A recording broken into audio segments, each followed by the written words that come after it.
ಆತ್ಮೀಯ ವಿದ್ಯಾರ್ಥಿಗಳೇ, 9ನೇ ತರಗತಿ SA2 ಪರೀಕ್ಷೆಯಲ್ಲಿ ಬರುವಂತಹ ಒಂದು ಮಾದರಿ ಪ್ರಶ್ನೆ ಪತ್ರಿಕೆಯನ್ನು ನಾವೀಗ ನೋಡ್ತಾ ಇದ್ದೀವಿ. ಈಗ ಪರೀಕ್ಷೆ ಹತ್ತಿರ ಬಂದಿರೋದ್ರಿಂದ ಇದನ್ನು ಕ್ವಿಕ್ಕಾಗಿ ಹೇಗೆ ರಿವ್ಯೂ ಮಾಡಬೇಕು ಅನ್ನೋದನ್ನು ಇಲ್ಲಿ ನಿಮಗೆ ಹೇಳ್ಕೊಡ್ತಾ ಇದ್ದೀನಿ.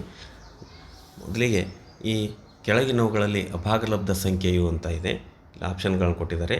√49 4/3, C 5.478, ಆಮೇಲೆ D √13 ಅಂತ ಇದೆ. ಇದನ್ನು ನಾವು ಹೇಗೆ ಇಲ್ಲಿ ಆನ್ಸರನ್ನು ಆಯ್ಕೆ ಮಾಡಬೇಕು ಅಂತಂದರೆ, √49 ಒಂದು ರೂಟ್ನಲ್ಲಿ 49 ಇದೆ, ಅದು ಪೂರ್ಣವರ್ಗ ಸಂಖ್ಯೆ ಆಗಿದೆ. ಹೀಗಾಗಿ ಅದರ ಬೆಲೆ 7 ಆಗುತ್ತೆ. ಅದು ಅಭಾಗಲಬ್ಧ ಸಂಖ್ಯೆ ಆಗಿರಲಿಕ್ಕೆ ಸಾಧ್ಯ ಇಲ್ಲ. 4/3 ಅಂದರೆ ಇದು P/Q ರೂಪದಲ್ಲಿ ವ್ಯಕ್ತಪಡಿಸಲಿಕ್ಕೆ ಸಾಧ್ಯ ಇದೆ. ಹೀಗಾಗಿ ಇದನ್ನು ನಾವು ಅಭಾಗಲಬ್ಧ ಸಂಖ್ಯೆ ಅನ್ನಲಿಕ್ಕೂ ಸಾಧ್ಯ ಇಲ್ಲ. ಅದೇ ರೀತಿ C ಅಂತ್ಯಗೊಳ್ಳುವ ದಶಮಾಂಶವಾಗಿದೆ. ಹೀಗಾಗಿ ಇದನ್ನು ಕೂಡ ಇದು ಅಭಾಗಲಬ್ಧ ಸಂಖ್ಯೆ ಆಗಿರೋದಿಲ್ಲ. ಇಲ್ಲಿ D ಆಪ್ಷನ್ನ ನಾವು ಸ್ವಲ್ಪ ಕೇರ್ಫುಲ್ಲಾಗಿ ನೋಡಿ. √13 ಇದೆ. ರೂಟ್ನಲ್ಲಿರುವಂತಹ ಒಂದು 13 ಇದು ಪೂರ್ಣವರ್ಗ ಸಂಖ್ಯೆ ಆಗಿಲ್ಲ. ಹೀಗಾಗಿ ಇದು ಅಂತ್ಯಗೊಳ್ಳದ ಮತ್ತು ಆವರ್ತವೂ ಅಲ್ಲದಂತಹ ದಶಮಾಂಶವಾಗಿದೆ. ಇದು ಒಂದು ಅಭಾಗಲಬ್ಧ ಸಂಖ್ಯೆಯ ವ್ಯಾಖ್ಯೆಯನ್ನು ಪಾಲಿಸ್ತದೆ. ಹೀಗಾಗಿ ಇದು D ಆಪ್ಷನ್ ಸರಿಯಾದಂತಹ ಉತ್ತರ ಅಂತ ಹೇಳ್ಬೋದು. ಹೀಗಾಗಿ ನಾವು D ಆನ್ಸರನ್ನು ಬರೀಬೇಕಾಗ್ತದೆ. ಇದಾದ ನಂತರದ ಪ್ರಶ್ನೆ, ಮೂಲ ಬಿಂದುವಿನ ನಿರ್ದೇಶಾಂಕವು ಅಂತ ಇದೆ. ಮೂಲ ಬಿಂದುವಿನ ನಿರ್ದೇಶಾಂಕದ ಬಗ್ಗೆ ಜಾಸ್ತಿ ಹೇಳೋದು ಬೇಡ. ಇದನ್ನು ನೀವು ಮೆಮರೈಸ್ ಮಾಡಿ, ನೆನಪಿನಲ್ಲಿಟ್ಕೊಳ್ಳಿ. ಇಲ್ಲಿ 4 ಆಪ್ಷನ್ಗಳಿವೆ. ಇದರಲ್ಲಿ ಸರಿಯಾದ ಉತ್ತರ ಯಾವುದಾಗಿದೆ? C ಆಗಿದೆ. ಅಂದರೆ 0,0 ಅನ್ನುವಂಥದ್ದು ಸರಿಯಾದ ಉತ್ತರ. ಹೀಗಾಗಿ C ಅಂತ ಬರೀಬೇಕು. ನಂತರ X ಮತ್ತು Y ಎರಡು ಚರಾಕ್ಷರಗಳ ರೇಖಾತ್ಮಕ ಸಮೀಕರಣದ ಆದರ್ಶ ರೂಪವು ಅಂತ ಕೇಳಿದ್ದಾರೆ. ಇಲ್ಲಿ ಇದನ್ನು ಕೂಡ ನೀವು ನೆನಪಿನಲ್ಲಿಟ್ಟುಕೊಂಡು ಬರೆಯುವಂಥದ್ದು. ಇಲ್ಲಿ ಆಪ್ಷನ್ಗಳನ್ನು ಕೊಟ್ಟಿದ್ದಾರೆ. ನಿಮಗೆ ಸಾಕಷ್ಟು ಕನ್ಫ್ಯೂಷನ್ ಆಗುವಂತಹ ಆಪ್ಷನ್ಗಳು ಇರ್ತವೆ. ಇಲ್ಲಿ X + By = C ಅನ್ನುವಂಥದ್ದು, ಅಲ್ಲಿ ಯಾವಾಗಲಿ ಬಲಭಾಗ 0 ಆಗಿರಬೇಕು ಅನ್ನೋದನ್ನು ನಾವಿಲ್ಲಿ ನೋಡ್ತೀವಿ. ಆಮೇಲೆ ಇಲ್ಲಿ ಮೈನಸ್ ಹಾಕಿ ಕೊಟ್ಟಿದ್ದಾರೆ. ಇದನ್ನು ಕೂಡ ಆಗೋದಿಲ್ಲ, D ಆಪ್ಷನ್ನು. ಈಗ ನಮಗೆ ಸರಿಯಾದಂತಹ ಉತ್ತರ ಯಾವುದು ಅಂತಂದರೆ B X + By + C = 0 ಅನ್ನುವಂಥದ್ದು ಸರಿಯಾದ ಉತ್ತರ ಆಗಿರ್ತದೆ. ಅದೇ ರೀತಿ ಮುಂದೆ 4ನೇ ಪ್ರಶ್ನೆಗೆ ಹೋಗೋಣ. ಒಂದು ಸಮಾಂತರ ಚತುರ್ಭುಜದ ಒಂದು ಕೋನದ ಅಳತೆ 70 ಡಿಗ್ರಿ ಆದರೆ ಅದರ ಕೋನದ ಅಳತೆ ಯಾವುದು ಅಂತ ಕೇಳಿದರೆ option 20 degree, 70 degree, 90 degree, 110 degree ಅಂತ ಕೊಟ್ಟಿದ್ದಾರೆ. ಇದರಲ್ಲಿ ಸರಿಯಾದಂತಹ ಉತ್ತರ ಯಾವುದಾಗಿರ್ತದೆ ಅಂತಂದರೆ 110 ಡಿಗ್ರಿ ಆಗಿರ್ತದೆ. ಏಕೆ ಅಂತ ನಾವು ಇದನ್ನು ಹೇಗೆ ಬರೀಬೇಕು ಅನ್ನೋದನ್ನು ನಾವು ನೋಡಿದಾಗ ಇಲ್ಲಿ ಒಂದು ಸಿಂಪಲ್ ಆಗಿರುವಂಥ ಒಂದು ಗುಣಲಕ್ಷಣವನ್ನು ನೆನಪಿಟ್ಕೊಳ್ಳಿ. ಸಮಾಂತರ ಚತುರ್ಭುಜದ ಪಾರ್ಶ್ವಕೋನಗಳ ಮೊತ್ತ 180 ಡಿಗ್ರಿ ಅನ್ನುವಂಥ ಗುಣಲಕ್ಷಣವನ್ನು ನೆನಪಿನಲ್ಲಿಟ್ಕೊಂಡು ಇದನ್ನು ಬರಿಬೋದು. ಕೋನದ ಅಳತೆ ಚೇಂಜ್ ಮಾಡಿದಾಗ 180ರಲ್ಲಿ ನಾವು 70 ಕಳೆದಾಗ 110 ಡಿಗ್ರಿ ಬರುತ್ತೆ. ಅಕಸ್ಮಾತಾಗಿ ನಿಮಗೆ ಕೋನದ ಅಳತೆ 70 ಡಿಗ್ರಿ ಅಂತ ಕೊಡೋ ಬದಲಾಗಿ 50 ಡಿಗ್ರಿ ಅಂತ ಕೊಟ್ಟರೆ 180ರಲ್ಲಿ 50 ಕಳಿಬೇಕು. 130 ಡಿಗ್ರಿ ಸರಿಯಾದಂಥ ಉತ್ತರ ಆಗಿರ್ತದೆ. ಹೀಗೆ ನಾವು ಈ ಒಂದು ಪ್ರಶ್ನೆಗೆ ಉತ್ತರವನ್ನು ಬರಿಬೇಕಾಗ್ತದೆ. ಆಮೇಲೆ 5ನೇ ಪ್ರಶ್ನೆ, ತ್ರಿಜ್ಯ R ಆಮೇಲೆ ಎತ್ತರ A ಇರುವಂತಹ ಶಂಕುವಿನ ಪಾರ್ಶ್ವ ಮೇಲ್ಮೈ ವಿಸ್ತೀರ್ಣ ಅಂತ ಇದೆ. ಇಲ್ಲಿ ಆಪ್ಷನ್ಗಳು 4 ಆಪ್ಷನ್ಗಳಿವೆ. ಇಲ್ಲಿ ಸರಿಯಾದಂಥ ಉತ್ತರ ಯಾವುದಾಗಿರ್ತದೆ ನೋಡಿ. ಇಲ್ಲಿ ಅವನು ಕೇಳಿರೋದು ಶಂಕುವಿನ ಪಾರ್ಶ್ವ ಮೇಲ್ಮೈ ವಿಸ್ತೀರ್ಣ. ಇಲ್ಲಿ ನೋಡಿ, ನಿಮ್ಗೆ ಸ್ವಲ್ಪ ಇಲ್ಲಿ ಈ ಪ್ರಶ್ನೆಯಲ್ಲಿ 4 ಪ್ರಶ್ನೆಗಳ ಉತ್ತರ ಇದೆ. ಈಗ ಒಂದು ವೇಳೆ A ಆಪ್ಷನ್ ಆಗಲಿಕ್ಕೆ ಸಾಧ್ಯನೇ ಇಲ್ಲ. ಏಕೆ ಅಂತಂದರೆ ಇದು ಶಂಕುವಿನ ಪೂರ್ಣ ಮೇಲ್ಮೈ ವಿಸ್ತೀರ್ಣ ಇದೆ, πr × r + l.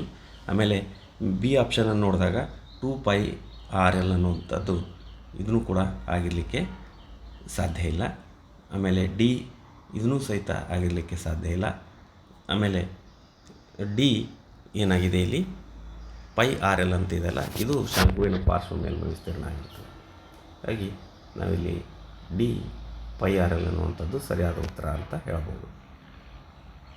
ಇಲ್ಲಿ X ಅಕ್ಷದ ಎಡಕ್ಕೆ 4 ಮಾನಗಳ ದೂರದಲ್ಲಿರುವ ಬಿಂದುವಿನ ನಿರ್ದೇಶಾಂಕಗಳು ಅಂತ ಇದೆ. ಇಲ್ಲಿ X ಅಕ್ಷದ ಮೇಲಿದೆ ಅನ್ನೋದು ನಮಗೆ ಗೊತ್ತಾಯಿತು. ಅಂದರೆ Y ಬೆಲೆ ಇಲ್ಲಿ 0 ಆಗಿರ್ತದೆ. Y ನಿರ್ದೇಶಾಂಕ 0 ಆಗಿರ್ತದೆ. ಇಲ್ಲಿ ಇನ್ನು X ಅಕ್ಷದ ಮೇಲೆ ನಾವು ಇದೆ ಅಂತಂದಾಗ X ಬೆಲೆಯನ್ನು ಬರಿಬೇಕಾಗ್ತದೆ. ಅದು ಬಲಭಾಗದಲ್ಲಿದ್ದರೆ ಪ್ಲಸ್ ಅಂತ ಬರಿಬೇಕು, ಎಡಭಾಗದಲ್ಲಿದ್ದರೆ ಮೈನಸ್ ಬರಿಬೇಕು. ಇಲ್ಲಿ ಬಲಭಾಗದಲ್ಲಿದೆ ಎಡಕ್ಕೆ ಅಂತ ಹೇಳಿದಾರೆ ಅವರು. ಎಡಕ್ಕೆ ಅಂತಂದಾಗ ಮೈನಸ್ ಅನ್ನೋದನ್ನು ನಾವಿಲ್ಲಿ ಬರಿಬೇಕು. -4 ಅಂತ ಬರಿತೀವಿ. ಎಕ್ಸ್ ಅಕ್ಷದ ಮೇಲೆ -4 ಅಥವಾ ಎಕ್ಸ್ ನಿರ್ದೇಶಾಂಕ -4. ಹೀಗಾಗಿ ಇಲ್ಲಿ ಸರಿಯಾದ ಉತ್ತರ -4, ಅನ್ನುವಂಥದ್ದು ಆಗಿರ್ತದೆ.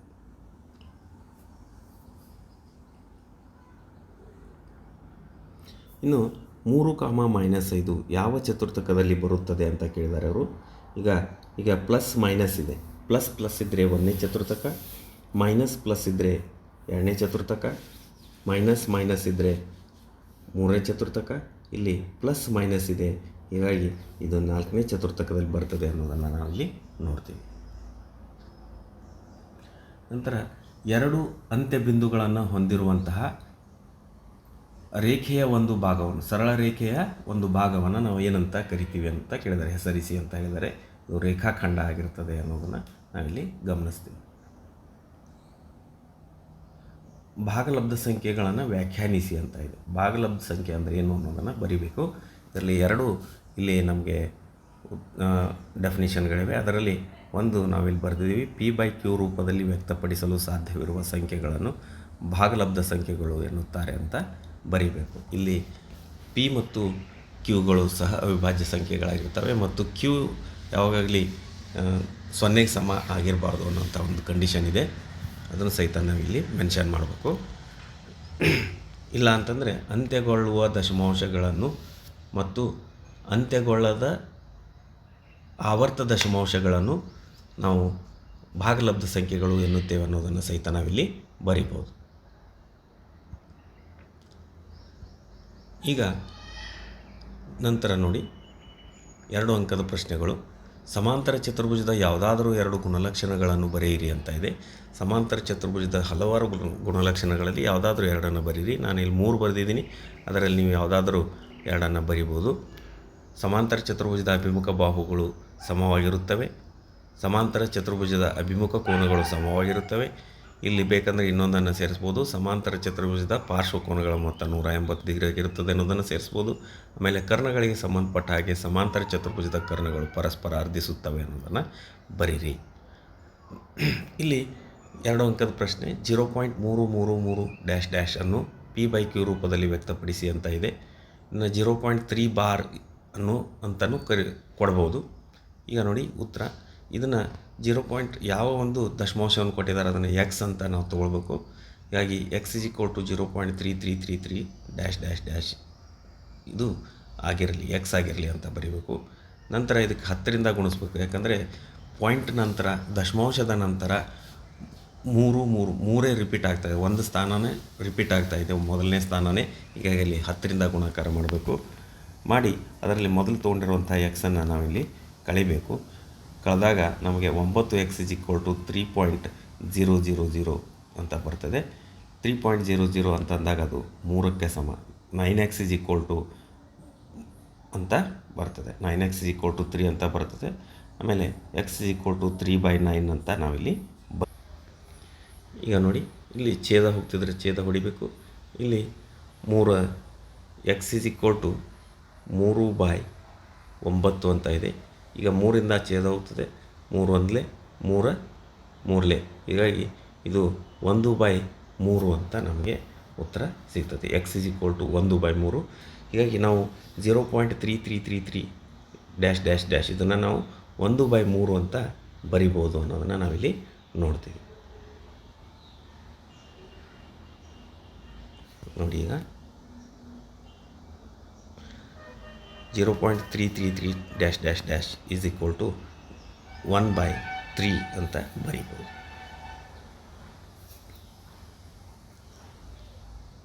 ಬಹುಪದೋಕ್ತಿ P of y = y² - y + 1 ರಲ್ಲಿ P1 ಬೆಲೆಯನ್ನು ಕಂಡುಹಿಡಿಯಿರಿ ಅಂತ ಇದೆ. ಇಲ್ಲಿ y ಇದ್ದ ಜಾಗದಲ್ಲಿ 1ಅನ್ನು ಹಾಕ್ತಾ ಹೋಗಬೇಕು. ಈ ರೀತಿ ನಾವು ಇಲ್ಲಿ ಮೊದಲು ಆ ಒಂದು ಕೊಟ್ಟಂತಹ ಬಹುಪದೋಕ್ತಿಯನ್ನು ಬರೆದುಕೊಂಡು ಇಲ್ಲಿ y ಇದ್ದ ಜಾಗದಲ್ಲಿ P1 ಅಂದರೆ 1 ಹಾಕಬೇಕು, P2 ಅಂದರೆ 2 ಹಾಕ್ತಾ ಹೋಗಬೇಕು. ಇಲ್ಲಿ 1² - 1 + 1 ಆಯಿತು. ಈಗ ಇದನ್ನು ನಾವು ಬಿಡಿಸಿದಾಗ 1ರ ವರ್ಗ 1 -1 +1 ಇದೆ. ಇಲ್ಲಿ 1 + 1 2 ಆಗ್ತದೆ. ಆಮೇಲೆ ಮೈನಸ್ ಒಂದಿದೆ, 2ರಲ್ಲಿ 1 ಕಳೆದ್ರೆ 1 ಬಂತು. ಈ ರೀತಿ ನಮಗೆ ಇಲ್ಲಿ ಈ ಒಂದು ಉತ್ತರವನ್ನು ಬರಿಬೋದು. ಇಲ್ಲ ಅಂತಂದರೆ ನೀವಿಲ್ಲಿ 1 -1 0 ಆಗಿಬಿಡ್ತು. ಆಮೇಲೆ +1 ಇದೆ, ಈಗ +1 ಇದರ ಉತ್ತರ ಆಗಿರ್ತದೆ. ಹೀಗೆ ಬರಿಬೋದು. ಇದಕ್ಕೆ 2 ಅಂಕಗಳಿಲ್ಲಿ ನಿಮಗೆ ದೊರೀತಾವೆ 9ನೇ ತರಗತಿಯಲ್ಲಿ. ಈಗ x+1 ಇದು p of x = 2x³ - x² + 2x - 2ನ ಅಪವರ್ತನವಾಗಿದೆಯೇ ಪರೀಕ್ಷಿಸಿ ಅಂತ ಇದೆ. ಈ ರೀತಿ ಪ್ರಶ್ನೆ ಬಂದಾಗ ಹೇಗೆ ಬಿಡಿಸ್ಬೇಕು ಇದನ್ನು ಅನ್ನೋದನ್ನು ನೋಡೋಣ. ಇಲ್ಲಿ x ಇದ್ದ ಜಾಗದಲ್ಲಿ ನೀವು ಏನು ಹಾಕಬೇಕಾಗ್ತದೆ, ಈ ಶೂನ್ಯತೆಯನ್ನು ಹಾಕಬೇಕು. ಭಾಜಕ ಯಾವುದಿಲ್ಲಿ x+1 ಇದೆಯಲ್ಲ, ಅದನ್ನು ಹಾಕಬೇಕಾಗ್ತದೆ. ಹೀಗಾಗಿ ಆ ಶೂನ್ಯತೆಯನ್ನು ಇಲ್ಲಿ ನಾವು ಹಾಕೋಣ. ಮೊದಲು ಶೂನ್ಯತೆಯನ್ನು ಕಂಡುಹಿಡೋಣ. x+1 = 0 ಮಾಡ್ಕೊಳ್ಳಿ. ಆವಾಗ +1 ಈ ಕಡೆ ಬಂತು ಅಂದರೆ -1 ಆಗ್ತದೆ. ಹೀಗಾಗಿ 0 - 1 ಅಂದರೆ -1, x ಬೆಲೆ -1. ಈ -1ಅನ್ನು ನಾವಿಲ್ಲಿ ಹಾಕಬೇಕು p ಆಫ್ xನಲ್ಲಿ. ಅಂದರೆ x ಇದ್ದ ಜಾಗದಲ್ಲಿ -1 ಹಾಕಿ. p ಆಫ್ -1 = 2 × -1³ -1² + 2 × -1 ಮತ್ತು -2 ಅಂತ ಬರಿತೀವಿ. ಈಗ ಇದನ್ನು ಬಿಡಿಸಿದಾಗ ನಮಗೆ -1ರ ಘನ -1 ಆಗಿರ್ತದೆ. ಆಮೇಲೆ -1ರ ವರ್ಗ ಅಂತಂದರೆ ಅದು +1 ಆಗಿರ್ತದೆ. ಆಮೇಲೆ +× -2 × -1 ಅಂದರೆ -2 ಆಗಿರ್ತದೆ. ಆಮೇಲೆ -2 ಹೇಗಿದೆ ಹಾಗೆ ಬರಿತೀವಿ. ನಂತರ ಇದನ್ನು ನಾವು ಗುಣಾಕಾರ ಮಾಡಿದಾಗ -2 +× -2 × 1 2 -1 -2 -2 ಅಂತಾಯಿತು. ಮೈನಸ್ ಇರೋ ಎಲ್ಲವುಗಳನ್ನು ಕೂಡಿಸಿದಾಗ ನಮಗಿಲ್ಲಿ ಎಲ್ಲವುಗಳು ಮೈನಸ್ ಇರೋದರಿಂದ ಇವುಗಳನ್ನು ಕೂಡಿಸಿ ಮೈನಸ್ ಚಿಹ್ನೆಯನ್ನು ಬರೀಬೇಕು. ಹೀಗಾಗಿ ಇಲ್ಲಿ ಉತ್ತರ -7 ಅಂತ ಇದೆ. ಹೀಗಾಗಿ ಇದರ ಉತ್ತರ -7 ಆಗಿರ್ತದೆ. p of -1 = 7. ಈಗ 7 ಬಂತು ಅಂತಂದರೆ ಇದು ಅಪವರ್ತನವಾಗಿರಲಿಕ್ಕೆ ಸಾಧ್ಯ ಇಲ್ಲ. ಇದು ಅಪವರ್ತನವಾಗಿರಲು ಸಾಧ್ಯವಿಲ್ಲ ಅಂತ ಬರೀಬೇಕು. ಒಂದು ವೇಳೆ p ಆಫ್ -1 0 ಬಂದಿದ್ದೆ ಆದರೆ ಇದು ಅಪವರ್ತನವಾಗಿದೆ ಅಂತ ನಾವು ಬರಿಬೋದು. ಇದು ಆ್ಯಕ್ಚುಲಿ ಪ್ರಶ್ನೆ x³ - x² + 2x - 2 ಅಂತ ಆಗಿದ್ದರೆ ಸರಿಯಾಗಿರುವಂಥ ಆಗಿರ್ಬೋದಿತ್ತು. ಆದರೆ ಇಲ್ಲಿ ನಾವು 2x² ಬರ್ಕೊಂಡಿದ್ದೀವಿ. ಹೀಗಾಗಿ ಇದು 2x³ ಬರ್ತಿದ್ದೀವಲ್ಲ, ಅಲ್ಲಿ ಮಿಸ್ಟೇಕ್ ಆಗಿರ್ಬೋದು. ಆದರೆ ನಾಳೆ ಪರೀಕ್ಷೆಯಲ್ಲಿ ಆಗಿರುವಂಥದ್ದೇ ಕೊಟ್ಟಿರ್ತಾರವರು, x³ ಇರ್ಬೋದು ಅದು ಮೋಸ್ಟ್ಲಿ. ಹೀಗಾಗಿ ಇಲ್ಲಿ ನಾವು ಬೇರೆ ಬಂತು ಅಂದಾಗ ನಿಮ್ಗೆ ಗೊತ್ತಿರಬೇಕು, ಇಲ್ಲಿ p ಆಫ್ x 0 ಬಂದರೆ ಅದು ಅಪವರ್ತನವಾಗಿದೆ ಅಂತ ಬರೀಬೇಕು. ಇಲ್ಲಿ 0 ಬಂದಿಲ್ಲ, ಹೀಗಾಗಿ ಇಲ್ಲಿ ನೀವು ಬರಿಬೇಕು ಅಪವರ್ತನವಾಗಿಲ್ಲ ಅಂತ ಬರಿಬೇಕು. ಅಪವರ್ತನವಾಗಿಲ್ಲ, ಯಾಕಂದರೆ p ಆಫ್ -1 0 ಆಗಿಲ್ಲ ಅನ್ನೋದು. ಹೀಗಾಗಿ ಈ ರೀತಿ ನಾವು ಈ ಪ್ರಶ್ನೆಯನ್ನು ಬಿಡಿಸ್ಬೇಕಾಗ್ತದೆ. ನಂತರ ಮತ್ತೊಂದು ಪ್ರಶ್ನೆಯನ್ನು ನೋಡೋಣ. ಈಗ ಇಲ್ಲಿ ಯೂಕ್ಲಿಡ್ನ ರೇಖಾಗಣಿತದ ಯಾವುದಾದರೂ 4 ಸ್ವಯಂ ಸಿದ್ಧಗಳನ್ನು ಬರೆಯಿರಿ ಅಂತ ಇದೆ. 7 ಸ್ವಯಂ ಸಿದ್ಧಗಳನ್ನು ನಾವು ಈ ತರಗತಿಯಲ್ಲಿ ಕಲ್ತಿದ್ದೀವಿ. ಅದರಲ್ಲಿ ಒಂದು 4ಅನ್ನು ನಾವಿಲ್ಲಿ ಬರೆಯೋಣ. ಒಂದು ಮೊದಲನೇದೇ ಬರಿತೀವಿ, ಅದು ನೆನಪಿರುತ್ತೆ ನಮಗೆ. ಒಂದೇ ಅಂಶಕ್ಕೆ ಸಮವಾದ ಅಂಶಗಳು ಪರಸ್ಪರ ಸಮವಾಗಿರುತ್ತವೆ ಅನ್ನುವಂಥದ್ದು. ಪೂರ್ಣವು ಅದರ ಭಾಗಕ್ಕಿಂತಲೂ ದೊಡ್ಡದು. ಪೂರ್ಣ ಯಾವಾಗಲಿ ಅದರ ಭಾಗಕ್ಕಿಂತ ದೊಡ್ಡದಿದ್ದೇ ಇರುತ್ತೆ. ಆಮೇಲೆ ಸಮ ಅಂಶಗಳ ಅರ್ಧಗಳು ಸಮವಾಗಿರುತ್ತವೆ. ಸಮ ಅಂಶಗಳ ಅರ್ಧಗಳು ಯಾವಾಗಲೂ ಸಮ ಇರ್ತವೆ ಅನ್ನುವಂಥದ್ದು. ಆಮೇಲೆ ಸಮ ಅಂಶಗಳಿಗೆ ಸಮ ಅಂಶಗಳನ್ನು ಕೂಡಿದಾಗ ಬರುವ ಮೊತ್ತಗಳು ಸಮವಾಗಿರುತ್ತವೆ. ಸಮ ಅಂಶಗಳಿಗೆ ಸಮ ಅಂಶಗಳನ್ನು ಕೂಡಿದಾಗ ಬರುವ ಮೊತ್ತಗಳು ಸಮವಾಗಿರುತ್ತವೆ. ಸಮ ಅಂಶಗಳಿಂದ ಸಮ ಅಂಶಗಳನ್ನು ಕಳೆದಾಗ ಮಿಕ್ಕ ಭಾಗಗಳು ಸಮವಾಗಿರುತ್ತವೆ ಅನ್ನೋದನ್ನು ಸಹಿತ ನಾವಿಲ್ಲಿ ನೋಡ್ಬೋದು. ಹೀಗೆ ನಾವು 5 ಸ್ವಯಂ ಸಿದ್ಧಗಳನ್ನು ಬರೆದೀವಿ. ಅವ್ರು 4 ಕೇಳಿದ್ದಾರೆ. ಇದರಲ್ಲಿ ನೀವು ಯಾವುದಾದ್ರೂ 4ಅನ್ನು ಬರೀರಿ. ಇನ್ನೂ 2 ಇವೆ, ಅದರಲ್ಲಿ ಇದು ಬರೆದ್ರೂ ನಿಮಗೆ ಅಂಕಗಳು ದೊರೀತವೆ. ಇನ್ನು ಸುಲಭೀಕರಿಸಿ ಅನ್ನುವಂಥದ್ದಿದೆ. √128 + √50 - √98 ಇದನ್ನು ಹೇಗೆ ಬಿಡಿಸಬೇಕು ಅನ್ನೋದನ್ನು ನಾವಿಲ್ಲಿ ನೋಡೋಣ. ಮೊದಲು ಈ ಒಂದು ಪ್ರಶ್ನೆಯನ್ನು ಬರೆದುಕೊಂಡು 128ಅನ್ನು ನಾವಿಲ್ಲಿ ನೋಡಬೇಕು. 128ರಲ್ಲಿ ಒಂದು ವರ್ಗ ಸಂಖ್ಯೆ ಇದ್ದೇ ಇರ್ತದೆ. 128ರಲ್ಲಿ 64 × 2 64 ಒಂದು ಪೂರ್ಣ ವರ್ಗ ಸಂಖ್ಯೆ ಆಗಿದೆ. ಹೀಗಾಗಿ ನಾವಲ್ಲಿ ಅದನ್ನು 64 ಇಂಟು 2 ಅಂತ ಬರೀಬೇಕು. ಅದೇ ರೀತಿ 50ರಲ್ಲಿ 25 ಇಂಟು 2 ಅಂತ ಬರಿತೀವಿ. 98ರಲ್ಲಿ 49 ಪೂರ್ಣವರ್ಗ ಸಂಖ್ಯೆಯಾಗಿದೆ, 49 ಇಂಟು 2 ಅಂತ ಬರಿತೀವಿ. ಈ ರೀತಿ ನಾವು ಇದು ನಿಮಗೆ ಯಾವಾಗ ಬರಲಿಕ್ಕೆ ಸಾಧ್ಯ ಇದೆ ಅಂತಂದರೆ ನಿಮಗೆ 1ರಿಂದ 25ರವರೆಗೂ ಕನಿಷ್ಠ 1ರಿಂದ 25ರವರೆಗೆ ಇರುವಂಥ ಸಂಖ್ಯೆಗಳ ವರ್ಗಗಳು ಗೊತ್ತಿರಬೇಕು. ನೀವು ಯಾವಾಗ ಕೇಳಿದ್ರು ಹೇಳಿಕ್ಕೆ ಬರ್ತಾ ಇರಬೇಕು. ಆವಾಗ ಮಾತ್ರ ಇದನ್ನು ಈ ರೀತಿ ನೀವು ಸ್ಪ್ಲಿಟ್ ಮಾಡ್ಕೊಂಡು ಬರಲಿಕ್ಕೆ ಸಾಧ್ಯ ಇದೆ. ಹೀಗಾಗಿ ಅವುಗಳನ್ನು ನೀವು ಹ್ಯಾಟ್ ಮಾಡಿ ಅಂತ ಹೇಳ್ತೀವಿ. ಈಗ 64 ರೂಟ್ 64 ಅಂದರೆ 8, ಅದು 8 ಹೊರಗಡೆ ಬರೆದುಕೊಳ್ಳಿ. ಈಗ 2 ಪೂರ್ಣವರ್ಗ ಸಂಖ್ಯೆ ಆಗಿಲ್ಲ, ಅದನ್ನು ರೂಟ್ ಒಳಗಡೆ ಬರೀರಿ. ಅದೇ ರೀತಿ ಇದು 25 ಅದರ ವರ್ಗಮೂಲ 5, ಹೀಗಾಗಿ ಅದು 5 ರೂಟ್ 2 ಆಗ್ತದೆ. ಆಮೇಲೆ -7 ರೂಟ್ 2 ಅಂತ ಆಯಿತು. ನಂತರ ಇಲ್ಲಿ ಸಹಗುಣಕಗಳನ್ನು ಇವೆಲ್ಲ ಸಮರೂಪಕರ್ಣಿಗಳೇ ಇವೆ. ರೂಟ್ 2 ರೂಟ್ 2 ಇವೆ. ಹೀಗಾಗಿ ಇಲ್ಲಿ ನಾವು ಸಂಕಲನ ಅಥವಾ ವ್ಯವಕಲನ ಮಾಡಲಿಕ್ಕೆ ಸಾಧ್ಯ ಇದೆ. 8 + 5 ಸಹಗುಣಕಗಳನ್ನು ಮಾತ್ರ ಬರಿಬೇಕು. 8 + 5 -7 ಅಂತ ರೂಟ್ 2 ಅಂತ ಬರಿತೀವಿ. ಈಗ 8 5 ಕೂಡಿಸಿದರೆ 13 ಆಯಿತು. 13 - 7, ಆಮೇಲೆ 13ರಲ್ಲಿ 7 ತೆಗೆದಾಗ ನಮಗೆ 6 ರೂಟ್ 2 ಅಂತ ಉತ್ತರ ಬರ್ತದೆ. ಈ ರೀತಿ ನಾವು ಇದನ್ನು ಬಿಡಿಸಬೇಕು. ನಂತರ ಒಂದು ಪ್ರಶ್ನೆಯನ್ನು ನೋಡೋಣ. ಕೆಳಗಿನ ಬಿಂದುಗಳು ನಕ್ಷೆ ಯಾವ ಚತುರ್ಥಕ ಅಥವಾ ಅಕ್ಷದ ಮೇಲೆ ಇರ್ತವೆ ಅನ್ನೋದನ್ನು ಕೇಳಿದ್ದಾರೆ ಅವರು. ಅವುಗಳನ್ನು ಒಂದೊಂದಾಗಿ ನೋಡೋಣ. 4 ಬಿಂದುಗಳನ್ನು ಕೊಟ್ಟಿದ್ದಾರೆ. -3, 5, 2, -2, 0, 3 ಮತ್ತು 5, 0 ಅಂತ ಕೊಟ್ಟಿದ್ದಾರೆ. ಇದನ್ನು ಯಾವ ರೀತಿ ನಾವು ಮೊದಲು ಇವುಗಳನ್ನು ಒಂದರ ಕೆಳಗೆ ಒಂದರಂತೆ ಬರೆದುಕೊಳ್ಳೋಣ. ಈ ರೀತಿ ಬರೆದಾದ ಮೇಲೆ ಪ್ರತಿಯೊಂದನ್ನು ನಾವು ನೋಡ್ತಾ ಹೋಗೋಣ. ಮೈನಸ್ ಪ್ಲಸ್ ಇದೆ. ಪ್ಲಸ್ ಇದ್ದರೆ ಅದು ಯಾವ ಚತುರ್ಥಕದಲ್ಲಿ ಬರ್ತದೆ?